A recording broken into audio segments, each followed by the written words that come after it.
देखिए, राजनीतिक दौर में ऐसा चलता है, पार्टनरों के बीच में कभी कभी खींचतान होती है। जो खींचतान चल रहा है, लेकिन मुझे नहीं लगता कि बहुत ज़्यादा लंबा टिकेगा, क्योंकि कांग्रेस के भी लोग गए हुए, दिल्ली गए हैं, वहाँ भी बातचीत उनकी अपने नेताओं से हो रही है। और कांग्रेस के केंद्रीय नेतृत्व का ये काम है कि वो अपने सदस्यों को कैसे मनाते हैं, क्योंकि उनका विरोध ज़्यादातर इस बात को लेकर है कि उनके 3 पुराने मंत्रियों को रिपीट कर दिया गया, जबकि उन्हें शायद आश्वासन मिलता रहा था कि हम लोग परिवर्तन करेंगे, उसमें फेस बदलेंगे। तो इस बात को लेकर ज़्यादा नाराजगी कांग्रेस के अंदर देखी जा रही है। लेकिन अब मुख्यमंत्री सामने उन्होंने क्या कहा ये तो मैं सुना नहीं हूँ, लेकिन असल कारण यही था कि उनके 12 विधायक अलग हो गए, उस समय अलग बैठक करना शुरू कर दिया, कार्यक्रम में नहीं जा रहे थे। तो ये उनका कांग्रेस का अंदरूनी मामला है, उसमें ना तो मुझे कहना है और ना ही कहना चाहिए।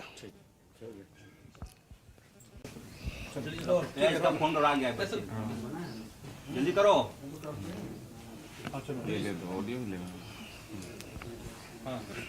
सर, पिछले 3-4 दिनों में जो घटनाक्रम हुआ, उसके बाद तमाम समाज के लोग आज आपके आवास पर आए हुए बैठक कर रहे हैं, क्या कुछ कहना चाहेंगे? देखिए, जो स्थिति बनी वो सबके सामने है। माननीय मुख्यमंत्री जी के द्वारा मेरा नाम मंत्री के रूप में भेजा गया था गवर्नर हाउस को। सारी प्रक्रिया पूरी होने के बाद वहाँ से मुझे आमंत्रण पत्र आ गया और उसके बाद मैं रास्ते में था, उसी समय मुझे सूचना मिली कि आप सीएम हाउस आ जाएं। सीएम हाउस में जाने के बाद मुझे बताया गया कि बहुत ज़्यादा विवादित हो गया है थोड़ा, और कांग्रेसियों का थोड़ा बहुत ज़्यादा दबाव है, वो बगावत के मूड में है, तो थोड़ा समय के लिए हम लोग ड्रॉप कर रहे हैं आपको, अब जल्दी ही आपका करा लेंगे हम लोग।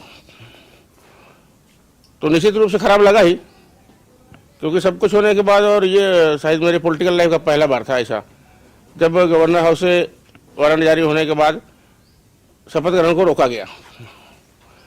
तो इससे कहीं ना कहीं मैं आहत हुआ हूँ और माननीय मुख्यमंत्री जी को अपनी सारी बातें बता दी है। मैंने उन्हें ये कह दिया है कि जब आपने नाम भेज दिया एक बार, तो आपका ये निर्णय दृढ़ होना चाहिए था, किसी के दबाव में आने की जरूरत नहीं थी। हम सिंगल लार्जेस्ट पार्टी के सदस्य हैं और ऐसी स्थिति में कोई एलाई पार्टनर हमारा दबाव बनाता है तो उसको मानने की जरूरत नहीं है। ठीक है, वो उनका अंदरूनी मामला है, उनको अपने दल के संख्या के हिसाब से उनका मिल चुका है, कोटा जो 4 बनता है उनको 4 मिल चुका है, फिर अनावश्यक हस्तक्षेप उनको नहीं करना चाहिए। ये बातें आपको मजबूती से रखनी चाहिए। और स्वाभाविक है कि कहीं कहीं सेंटीमेंट को जब चोट लगता है तो आदमी आक्रोशित होता ही है, और मैंने उन्हें ये कह दिया कि अगर इस तरह का अपमान आप लोग करेंगे तो मुझे कुछ सोचना पड़ेगा। अब आगे क्या करेंगे? आज बैठक हो रही है। देखिए, समर्थक हैं, एससी समाज के बहुत सारे लोग अभी आए हैं, बैठेंगे लोग, विचार करेंगे क्या हो रहा है, इस स्थिति में क्या करना चाहिए समाज को, क्योंकि एक बड़े समाज को कहीं ना कहीं उसका सम्मान गिरवी पड़ा, कहीं ना कहीं आहत हुआ समाज कि एकमात्र अगर कोई सदस्य एससी समाज का मंत्री बन रहा है तो उसको भी अचानक रोका गया। इसके मन में कहीं ना कहीं समाज के लोगों के अंदर भी और मेरे समर्थकों के मन में भी कहीं ना कहीं क्षोभ है और देखने को मिल भी रहा है। तो आपको मुख्यमंत्री के कमिटमेंट में भरोसा है ना? 2 दिन का कमिटमेंट किया तो उन्होंने। नहीं, मुझे भरोसा है इस बात का, जैसा बात हो रही है, लगातार बात हो रही है, और वो दिल्ली गए भी एससी के लिए स्पेशली, कि एक तो सीट शेयरिंग है, दूसरा ये विषय भी है, जिस पर वो उन्होंने कहा कि मैं दिल्ली जा रहा हूँ और दिल्ली से लौटने के बाद आपका निर्णय निश्चित रूप से हम कर लेंगे। तो ये स्वाभाविक है कि देखिए, हम लोग दल में है, दल से जुड़े हुए हैं, सरकार चल रही है अपनी। हाँ, कहीं कहीं कमजोरी के कारण, दबाव के कारण, राजनीतिक दबाव के कारण कुछ समय के लिए कुछ निर्णय परिवर्तन होता है, जो अभी परिवर्तन हुआ है, जिससे हम लोग कहीं ना कहीं शुभ है। आपको भरोसा है सीएम पर?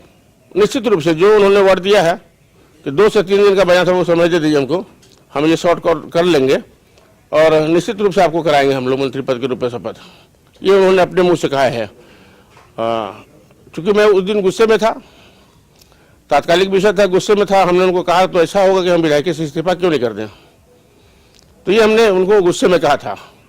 लेकिन वो अपनी शैली से ही मुझे शांत रहने के लिए उन्होंने कहा कि 2 दिन शांत रहिए आप केवल। भरोसा है ना? नहीं, पूरा भरोसा है, जिस प्रकार की बात हो रही है अभी तो भरोसा है, और मुझे लगता है कि भरोसा टूटेगा नहीं। टूटेगा तो फिर हम लोग, दुनिया बहुत जहान बहुत खुला है, खुला आसमान है, स्वतंत्र है, कोई भी निर्णय लिया जा सकता है, उसमें कहीं कोई दुबत नहीं है। सिद्धार्थ जी, आपने कहा कि कांग्रेस के दबाव, बोले चिता कड़कड़ा के क्या हुआ आज? हम लोग समाज के सभी लोग जो है जमा हुए हैं।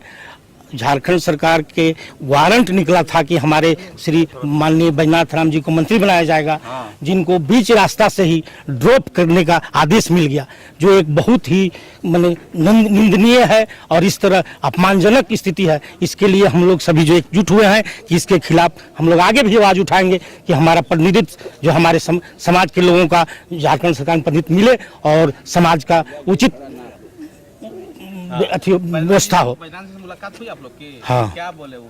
दुख दर्द में है अभी तो देखिए जी, ये तो आप लोग चौथा स्तंभ है, सभी जानते हैं कि अगर किसी के साथ कोई रास्ते से लौटा दिया तो उस क्या बीतेगी। आप लोग क्या सलाह दिए बैजनाथ राम को पार्टी छोड़ने के लिए? सरकार क्या? नहीं, हम लोग सभी साथ में है, पार्टी क्यों छोड़ेंगे?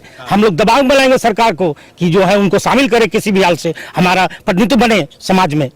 लेकिन उनका अल्टीमेटम तो खत्म हो गया, वो 2 दिन का अल्टीमेटम। दोनों हाथ में लड्डू चाहते हैं आप? नहीं, दोनों हाथ में नहीं, प्रतिनिधित्व चाहते हैं कि हमारा जो भारतीय संविधान के अनुसार उसमें प्रतिनिधित्व मिले। ठीक, नाम आपका? अर्जुन मांझी। चलिए आपका सब। आरक्षण के आधार पे आप देखिएगा, आप देख लीजिए जेपीएससी, आप देख लीजिए आपका अनुसूचित जाति आयोग या किसी भी तरह का कोई भी ऐसा संस्था जिस संस्था में अनिवार्य होता है एक सदस्य के रूप में या अध्यक्ष के रूप में अनुसूचित जाति के लिए, लेकिन जब मंत्री परिषद जो एक अपने आप में सबसे बड़ा स्थापना होता है पूरे प्रदेश का, जब उसमें आपका ये सदस्य नहीं है मंत्री परिषद में, तो आप कैसे विश्वास कर सकते हैं कि जिला स्तर के जो स्थापना में उसमें संवैधानिक रूप से एग्जीक्यूटिव को चलाने के लिए अनुसूचित जाति और अनुसूचित जनजाति के लोगों का एक प्रतिनिधित्व होता है स्थापना सेक्शन में, लेकिन आप किसी भी तरह का ट्रांसफर भी कीजिएगा तो उनका एक प्रतिनिधित्व होता है। लेकिन अब जब सरकार चला रहे हैं, उस सरकार में आपका अनुसूचित जाति का जिसका 15 से 20% के लगभग जनसंख्या है, उसका आप एक भी प्रतिनिधित्व नहीं दे रहे हैं, तो ये कहीं ना कहीं हमें ऐसा लग रहा है कि हमें हो सकता है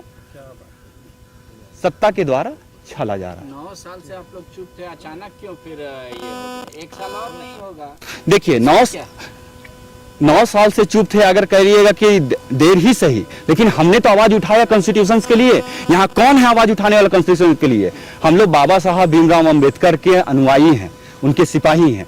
कल हो आज हो, कल ही सवेरा, कल आप आज ही इसको सुधार दीजिए। अगर आप इसको आज नहीं सुधारते हैं तो हम लोग बस यही कहना चाहेंगे कि हमारे, मैं सभी का नाम ले लेना चाहूंगा, रजक महासंघ के लोग हैं, संत गाडगे संस्था के लोग हैं, दुसाध महासभा के लोग हैं, रविदास महासभा के लोग हैं, वाल्मीकि समाज के लोग हैं, नायक समाज के लोग हैं, पासवान महासम्मेलन झारखंड के लोग हैं, अखिल भारतीय अनुसूचित महासभा के लोग हैं, एवीडीएम के लोग हैं और साथ ही साथ ऑल इंडिया दुसाध परिवार के लोग हैं। ये पूरे प्रदेश में इनका अपना एक संगठन है, सभी अपने अपने जिले में ये संगठन चलाते हैं। अगर सरकार हमारी बातों को नहीं सुनती है, चाहे वो किसी को भी मंत्री बनाए, लेकिन हमारा प्रतिनिधित्व होना चाहिए।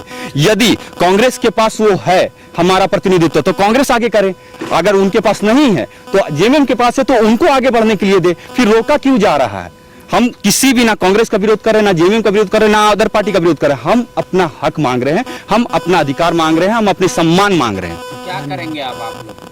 हम लोग आज देख लेते हैं, अगर यहाँ के बाद अगर सरकार मानती है, क्योंकि हम सरकार के विरोध में नहीं, हम सिस्टम के विरोध में, हम सोच के विरोध में नहीं होगा, तो हम लोग एक बड़ा रूपरेखा तैयार करेंगे, बड़ा आंदोलन के रूप में करेंगे और हर एक जिले में इस मैसेज को करेंगे कि हमें केवल छला जा रहा है, वोट के रूप में उपयोग किया जा रहा है। कोई लास्ट टाइम दीजिएगा डेडलाइन की इतने समय तक सरकार निर्णय ले ले। हम लोग मुख्यतः 2 दिन का समय देते हैं। 2 दिन के बाद अगर नहीं माना जाएगा हमारी बातों को, हमारे समाज की बातों को, हम जिले जिले जाके हम अपनी बातों को अपने समाज में रखेंगे। मेरा नाम संतोष कुमार हुआ, मैं संत गाडगे संस्थाओं के साथ हूँ, साथ एवीडीएम में भी हूँ और साथ ही साथ अनुसूचित महासभा में भी हूँ। 9 साल ये ऐसे बोल